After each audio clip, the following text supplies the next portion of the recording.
Imaginez, l'homme qui a brisé vos rêves et volé vos dernières économies est le guide spirituel de la femme que vous aimez. C'est le piège infernal dans lequel un jeune homme est tombé. Et son histoire est un avertissement pour nous tous. Poussé par la misère, il avait quitté son village de l'Est, plein d'espoir, pour tenter sa chance dans la capitale. Sans contact, sans logement, il erre pendant des semaines, le désespoir au cœur. Un jour, un homme lui tend un prospectus pour une église, lui promettant que tous ses soucis y trouveront une solution. Vulnérable, il décide de s'y rendre. Sur place, le pasteur l'interpelle et lui révèle des détails troublants et précis sur sa vie, gagnant instantanément sa confiance. Après le service, il lui propose une solution divine. Un jeûne sec d'une semaine, à faire au sein de l'église, contre la somme de 50 000 francs. À bout, le jeune homme accepte.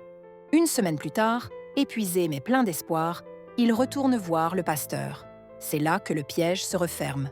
Pour finaliser la bénédiction, le pasteur lui réclame une semence d'alliance de 360 000 francs.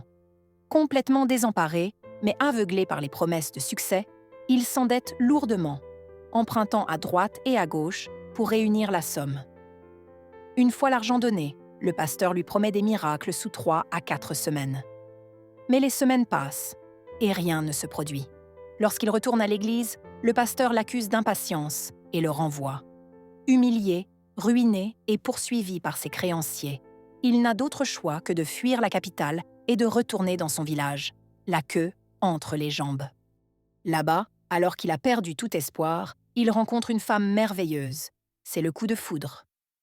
Grâce à elle et à son frère qui vit dans la capitale, il obtient une seconde chance.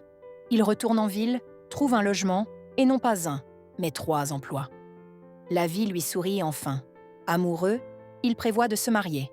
Un jour, sa fiancée l'invite à une grande convention dans son église familiale. En arrivant à l'adresse indiquée, son sang se glace. C'est la même église. Et le pasteur qui monte sur l'estrade n'est autre que l'homme qui l'a escroqué. Sous le choc, il finit par tout avouer à sa fiancée. Mais elle peine à le croire. Cet homme est leur guide spirituel depuis près de 8 ans, une figure respectée de sa famille. Aujourd'hui, il est face à un choix impossible.